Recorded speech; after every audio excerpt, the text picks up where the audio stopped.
Hello students, आप सभी विद्यार्थियों का सरस्वती शिक्षा समिति द्वारा संचालित कक्षा 10वीं में हार्दिक स्वागत, अभिनंदन है। आज के हम इस पाठ में आरबीएसई सिलेबस के अकॉर्डिंग कक्षा 10वीं का जो दूसरा पाठ है मानव तंत्र, इसके बारे में अपन अध्ययन करेंगे। जैसा कि इस पाठ के बारे में यदि अपन बात करें, हम जब भी 10वीं बोर्ड की तैयारी करते हैं तो ब्लूप्रिंट के आधार पर अपन तैयारी करते हैं और ब्लूप्रिंट के हिसाब से इस कक्षा 10वीं का यदि वेटेज देखा जाए, इस पाठ का यदि वेटेज देखा जाए तो 6 अंक का ये पाठ है और 6 अंक में से 5 अंक का निबंधात्मक प्रश्न और 1 अंक का अति लघुत्तरात्मक प्रश्न बोर्ड परीक्षा में पूछा जाता है। तो आइए बात करते हैं मानव तंत्र से रिलेटेड। मानव तंत्र की अपन जब भी बात करते हैं तो मानव की बात करेंगे और मानव का जो निर्माण है वो एक एग्जाम्पल के रूप में मैं आपको समझाऊंगा।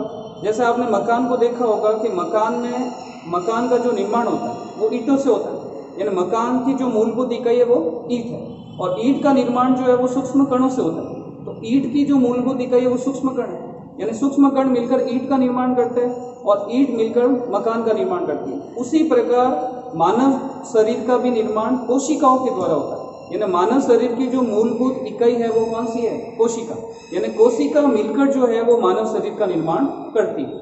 अब यदि यहाँ बात करें तो यहाँ मैंने एक पॉइंट लिखा, उस पॉइंट में क्या है? मानव शरीर की संरचनात्मक व क्रियात्मक इकाई कौन सी है? कोशिका, यानी कोशिका मानव शरीर की वो इकाई है जो संरचनात्मक का मतलब मानव शरीर का स्ट्रक्चर फॉर्म करती है, स्ट्रक्चर का निर्माण करती है, संरचना का निर्माण करती है। यानी बॉडी, जैसे हाथी की यदि अपन देखें जिस प्रकार की संरचना होती है वो कोशिका के द्वारा है। इसी प्रकार मानव शरीर की जो यदि अपन खरगोश की देख ले, चूहे की देख ले, यानी जिस जीव की संरचना देखेंगे वो सभी संरचना कोशिकाओं द्वारा निर्मित होती है, इसलिए इसे कहा जाता है संरचनात्मक। दूसरा है क्रियात्मक। क्रियात्मक का मतलब ये हो गया मानव शरीर की जो समस्त क्रिया है, जीवों की जो समस्त क्रिया है वो सब समस्त क्रिया भी किसके द्वारा संपन्न होती है? कोशिका के द्वारा संपन्न होती है। कोशिका का अध्ययन आपने 9वीं कक्षा में कर लिया, जिसको अपन इंग्लिश में सेल कहते हैं। अब बात करते हैं मानव शरीर जो है वो जटिल संरचना है। अब जटिल संरचना अपन क्यों कहते हैं? क्योंकि मानव शरीर में असंख्य कोशिका पाई जाती है और जब असंख्य कोशिका पाई जाती है तो कुछ कोशिका मिलकर, यानी हजारों लाखों कोशिका मिलकर जो समान प्रकार की होती है, यानी दिखने में एक समान होती है और समान कार्य करती है, यानी एक ही प्रकार की समान कार्य करने वाली कोशिकाओं का जो समूह है वो कोशिकाओं का समूह क्या कहलाता है? उत्तक कहलाता है। तो उत्तक की परिभाषा क्या हो गई? एक ही प्रकार की समान कार्य करने वाली कोशिकाओं का समूह क्या कहलाता है? उत्तक कहलाता है। अब हमारे शरीर में कौन कौन से उत्तक है?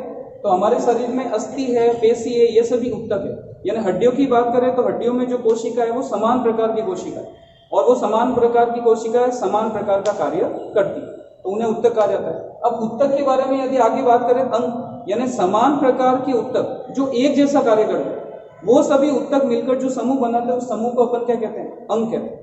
यानी आपके शरीर में जो जो अंग है वो समान प्रकार के उत्तकों से मिलकर बना है जो समान कार्य करते हैं। कौन कौन से? आमाशय है, यकृत है, ये सभी अंगों से रिलेटेड। यदि हम आगे इस टॉपिक में बात करेंगे आगे पाचन तंत्र से रिलेटेड, तो पाचन तंत्र में जो जो आप यहाँ देख रहे होंगे, मुख है, ग्रसनी है, ग्रसिका है, आमाशय है, छोटी आंत है, बड़ी आंत है, ये सभी अंग है जो कि किससे मिलकर बने हैं? उत्तकों से मिलकर बने। अब बात करते हैं अपन अंग से आगे अंग तंत्र। अब अंग तंत्र की यदि अपन बात करें तो जितने भी अंग है शरीर के, जैसे फॉर एग्जांपल यदि मैं यहाँ ले लूँ, मुख है, ग्रसनी है, ग्रसिका है, आमाशय है, छोटी आंत है, बड़ी आंत है, ये सभी अंग मिलकर अंग तंत्र का निर्माण करते हैं जो समान प्रकार का कार्य करते हैं। तो आप देख सकते हो मुख है, ग्रसनी है, ग्रसिका है, आमाशय है, छोटी आंत है, बड़ी आंत है, ये सभी अंग जो है वो पाचन का काम करते हैं, तो समान प्रकार का काम है, इसलिए इन सभी अंगों को मिलकर पाचन तंत्र बनाया गया जो किसके अंतर्गत आएगा? अंग तंत्र के अंतर्गत। और मानव शरीर के जितने भी अंग तंत्र है, जैसे कि पाचन तंत्र, श्वसन तंत्र, परिसंचरण तंत्र, उत्सर्जन तंत्र, जनन तंत्र, तंत्रिका तंत्र, अंतःस्रावी तंत्र, ये सभी तंत्र मिलकर किसका निर्माण करते हैं? मानव शरीर का निर्माण करते हैं। इस प्रकार मानव शरीर की पूरी स्ट्रक्चर बनी होती है, जो कि इस डायग्राम या इस स्ट्रक्चर के फॉर्म में आप समझ सकते हो। हम बात करते हैं पाचन तंत्र के बारे में। तो पाचन तंत्र के बारे में यदि अपन बात करें तो मानव शरीर की जितनी भी क्रिया है, जितने भी कार्य है, उन कार्यों को करने के लिए किसकी आवश्यकता होती है? ऊर्जा की आवश्यकता होती है। यदि मुझे लिखना है तो ऊर्जा की आवश्यकता होगी, यदि आप जैसे पढ़ रहे हो, आप लिख रहे हो, तो आपको भी किसकी आवश्यकता होगी? ऊर्जा की आवश्यकता होगी। और ये ऊर्जा हमें कहाँ से प्राप्त होती है? भोजन से प्राप्त होती है, भोजन के घटकों से प्राप्त होती है। अब भोजन के घटकों से जो ऊर्जा प्राप्त होती है वो भोजन के जो घटक है वो जटिल फॉर्म में होते हैं, जटिल अवस्था में होते हैं। और हमारा शरीर जो है वो भोजन के घटकों से यानी भोजन के जटिल अणुओं से ऊर्जा डायरेक्ट प्राप्त नहीं कर सकता। इसके लिए आवश्यक है उसको सरल अणुओं में बदलने की। तो बात करते हैं पाचन तंत्र के टॉपिक के बारे में बात करें तो पाचन तंत्र में पहला टॉपिक आपका आएगा पोषण, क्योंकि भोजन ग्रहण करने के आधार पर जीवों को अलग अलग भागों में बांटा गया। जैसे आपने 9वीं कक्षा में 8वीं कक्षा में पढ़ा है कि पोषण के आधार पर यानी कि भोजन ग्रहण करने के आधार पर जीवों को अलग अलग भागों में बांटा। जैसे स्वपोषी जो अपना भोजन स्वयं ग्रहण करते हैं, स्वयं बनाते हैं। विषम पोषी जो अपना भोजन दूसरे जीवों से प्राप्त करते हैं। परजीवी जो अपना भोजन किसी दूसरे जीवों के अंदर या बाहर रहकर प्राप्त करते हैं। परपोषी। इस प्रकार आपने पोषण के आधार पर, भोजन ग्रहण के आधार पर अलग अलग भागों में जीवों के बारे में पढ़ा है। तो पोषण सबसे पहला टॉपिक आएगा। पोषण का मतलब क्या होता है? पोषण की परिभाषा ध्यान से सुनना। पोषण का मतलब होता है भोजन को ग्रहण करने की प्रक्रिया। तो भोजन को जो ग्रहण करने की प्रक्रिया है वो कहलाती पोषण। यदि कोई जीव अपना भोजन स्वयं बनाता है तो स्वपोषी। यदि कोई जीव अपना भोजन दूसरे जीवों से प्राप्त करता है वो विषम पोषी। और मानव कैसा जीव है? विषम पोषी प्रकार, जो दूसरे जीवों से अपना भोजन ग्रहण करता है। तो पोषण की परिभाषा क्या होगी? भोजन ग्रहण करने की प्रक्रिया क्या कहलाती है? पोषण। अब आपने भोजन ग्रहण कर लिया। अब भोजन जो ग्रहण किया है, मैंने बताया आपको, भोजन ग्रहण जो आपने किया है वो भोजन का जटिल फॉर्म, भोजन के जटिल अणु, और जटिल अणुओं से हमारा शरीर ऊर्जा प्राप्त नहीं कर सकता। इसके लिए क्या आवश्यक है कि भोजन के इन जटिल अणुओं को सरल अणुओं में तोड़ने का। तो भोजन के इन जटिल अणुओं को सरल अणुओं में तोड़ने के लिए जिस प्रक्रिया का उपयोग किया जाता है वो प्रक्रिया कौन सी है? पाचन। तो पाचन की परिभाषा यानी भोजन ग्रहण करने के बाद अब अगला स्टेप क्या होगा? पाचन। तो पाचन की परिभाषा होगी भोजन के जटिल अणुओं को सरल अणुओं में तोड़ने के लिए, भोजन के जटिल अणुओं को सरल अणुओं में। जैसे यदि अपन बात करें भोजन का एक जटिल अणु, इस भोजन के जटिल अणुओं को अपन किस अणु में बदलते हैं? सरल अणु, छोटे छोटे अणुओं में अपन बदलते हैं। तो भोजन के इन जटिल अणुओं को छोटे छोटे अणुओं में बदलने की जो प्रक्रिया है वो क्या कहलाती है? पाचन कहलाती है। अब इस पाचन की प्रक्रिया में जो जो अंग और जो जो ग्रंथियां सम्मिलित है, अब मैंने आपको बताया अंग मिलकर किसका निर्माण करते हैं? अंग तंत्र का। तो इस पाचन की यानी हमारे भोजन के पाचन में जो जो अंग और जो जो ग्रंथियां सम्मिलित है, उन ग्रंथियों और अंगों को सम्मिलित रूप से क्या कहा जाता है? पाचन तंत्र कहा जाता है। तो अगला जो टॉपिक है वो पाचन तंत्र है। तो पाचन तंत्र आ गया, तंत्र का मतलब अंगों का समूह। तो पाचन तंत्र की परिभाषा क्या होगी? भोजन के जटिल अणुओं को सरल अणुओं में तोड़ने के लिए हमारे शरीर के जो अंग और ग्रंथियां सम्मिलित रूप से कार्य करते हैं, उन सभी को मिलकर क्या कहा जाता है? पाचन तंत्र कहा जाता है। तो यहाँ पर पहला पॉइंट पोषण, भोजन को ग्रहण करने की प्रक्रिया। पाचन, भोजन के जटिल अणुओं को सरल अणुओं में तोड़ने की प्रक्रिया पाचन कहलाती है। पाचन क्यों आवश्यक है? क्योंकि हमारा शरीर भोजन के जटिल अणुओं से डायरेक्ट फॉर्म में ऊर्जा प्राप्त नहीं कर सकता। और पाचन तंत्र जो क्या होगा? भोजन के जटिल अणुओं को सरल अणुओं में तोड़ने के लिए जो जो अंग और जो जो ग्रंथियां सम्मिलित रूप से कार्य करती है, एक साथ कार्य करती है, उन अंगों को मिलकर पाचन तंत्र बनाया जाता है। अब पाचन तंत्र को दो भागों में बांटा गया। कौन कौन से भाग है आपके सामने लिखे हुए हैं? सबसे पहला तो है आहार नाल। तो पाचन तंत्र का जो पहला पार्ट है वो कौन सा है? आहार नाल, सबसे इंपॉर्टेंट पार्ट। अब आहार नाल की परिभाषा आप ध्यान से सुनना। नाम से पता चलता है आहार नाल। आहार नाल यानी वो नाल जिसके अंदर आहार गुजरता है।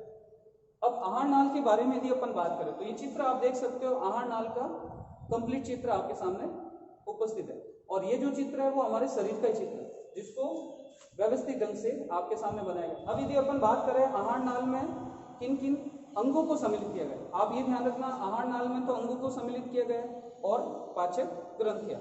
तो आहार नाल में जो जो अंग सम्मिलित है, उन अंगों की यदि अपन बात करें तो सबसे पहला जो अंग है वो आपका है मुख। आहार नाल का पहला अंग कौन सा हो गया? मुख। दूसरा अंग जो है वो आपका है ग्रसनी। आहार नाल का दूसरा अंग कौन सा हो गया? ग्रसनी। तीसरा अंग यदि अपन बात करें आहार नाल का तो वो है ग्रसिका या ग्रासनली।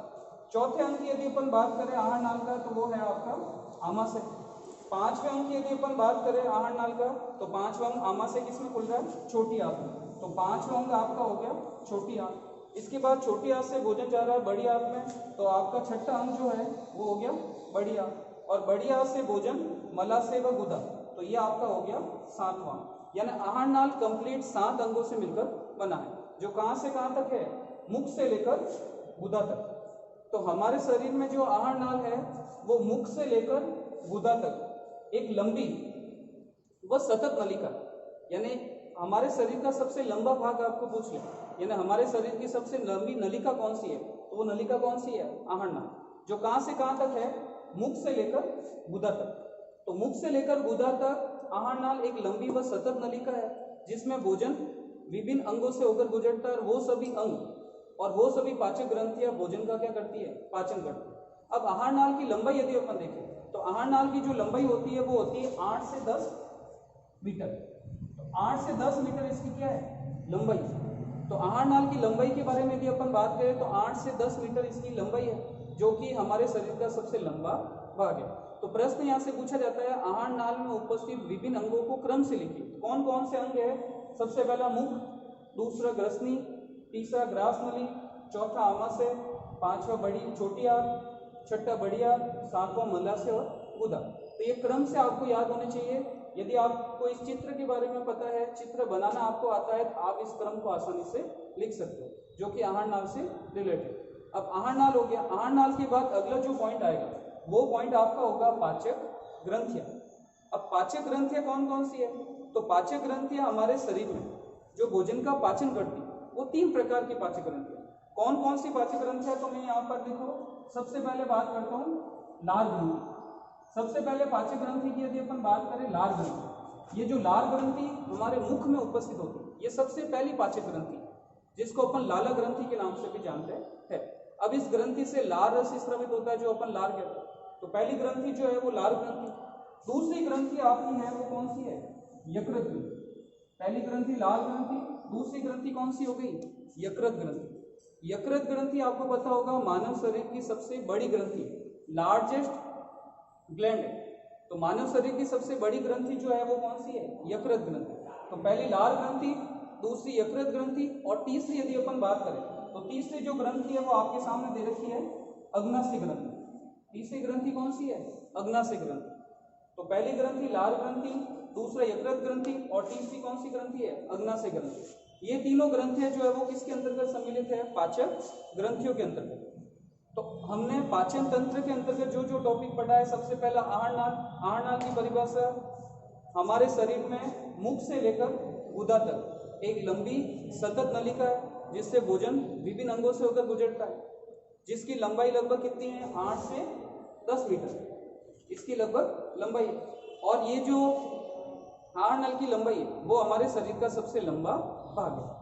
अब यदि अपन बात करें पाचक ग्रंथियां, तो पाचक ग्रंथियां कौन कौन सी? तो 3 पाचक ग्रंथियां। सबसे पहला लार ग्रंथि, दूसरा यकृत ग्रंथि, और तीसरा अग्नाशय ग्रंथि। ये 3 ग्रंथियां मिलकर पाचक ग्रंथियां का निर्माण करती है, जो भोजन के पचाने में सहायता करते हैं। तो आपको पूछ ले, पाचन तंत्र के को कितने भागों में बांटा गया है? 2 भागों में, आहार नाल और पाचक ग्रंथियां।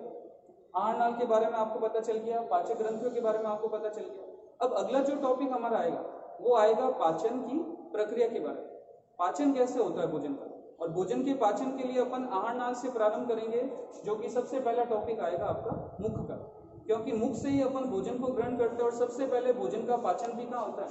मुख में होता है। तो अपना अगला जो पार्ट आएगा उस पार्ट में अपन मुख से भोजन के पाचन की प्रक्रिया स्टार्ट करेंगे। धन्यवाद।